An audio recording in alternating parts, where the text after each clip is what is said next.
It used to be clearer. Predators ate herbivores, herbivores ate plants. It was simple. But at some point, nature failed. This is what happens when the food chain is broken. It's not chaos, it's war. Let's go. Okay, let me show you this right away. This plant ate a bird. Ending up as breakfast, lunch, and dinner for this carnivorous plant. At first, I thought it was just an accident. You know, maybe the bird fell asleep and fell into the flour. Just wasn't its day or something. I don't know. But then I saw this. Okay. Lizards as well? What's next, a cow? I agree. A cow is too much, but birds and lizards are actually part of the diet of some carnivorous plants. And these aren't some small insects like flies, bugs, and ants. The bird is just huge for this flower. Plus, it's made up of meat, bones, feathers, after all. How can you even digest all that if you're a plant?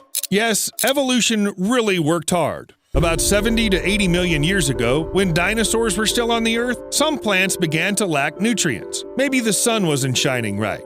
Maybe the humidity dropped. But the fact remains that in order to survive in the changed conditions, they had to change as well. Apparently, they looked at some Tyrannosaurus and thought, that's the idea, folks. Through complex changes in DNA and the genome, plants gradually began to consume living organisms. You could say they consciously chose the life of predators and learned how to hunt. For example, the genus Nepenthes secrete a sweet nectar that attracts victims. They slip and fall into a pitcher trap with a digestive liquid at the bottom. It's impossible to get out of there.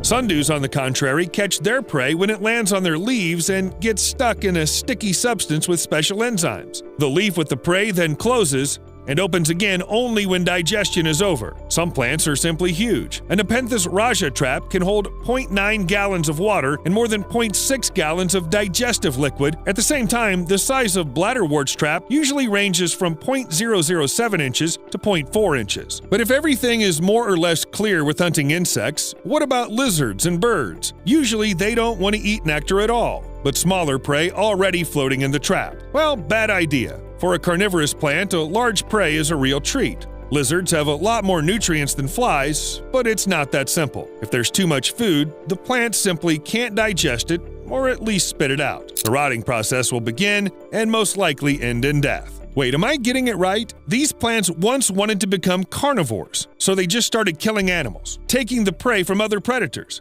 It was that simple?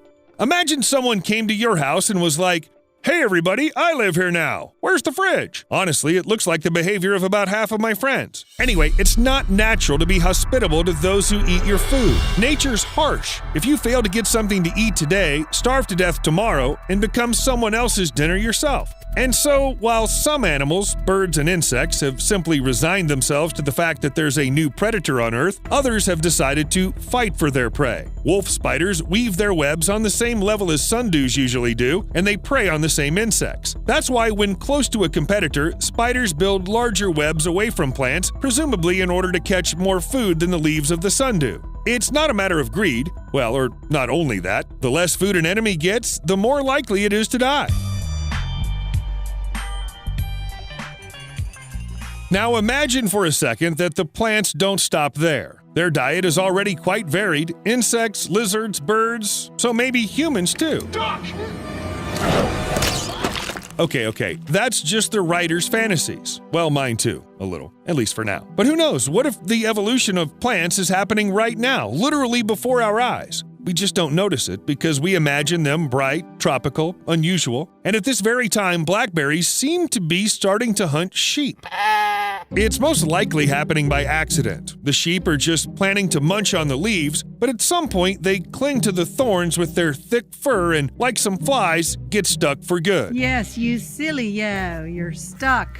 You're bramble stuck. They can't get out of the blackberry trap by themselves, and if you've stroked a sheep at least once, you can understand why. All that remains for the poor creatures is to bleat miserably for a while in the hope of rescue and then, well, just come to terms with reality and accept a slow death from starvation, dehydration, or predators. But what does the bush get out of it? One theory is that the remains of the sheep serve as excellent fertilizer. Although the blackberry hardly thinks about it, I think it's just growing and doesn't know that it's undermining the usual food chains with its existence. Although if all those things with the blackberry seem quite logical, then the thistle, seriously, why do you need a bird? It's stuck on, what are you gonna do with it? Bait bigger birds and catch them, or animals? You're a thistle. This kind of hunting looks very creepy and very strange at the same time. But look here. If I'd shown this video at the beginning, you would have thought the elephant was just freaking out or fooling around, but actually, who knows? Maybe it knows a lot more about plants than we do, and it feels that they're up to something.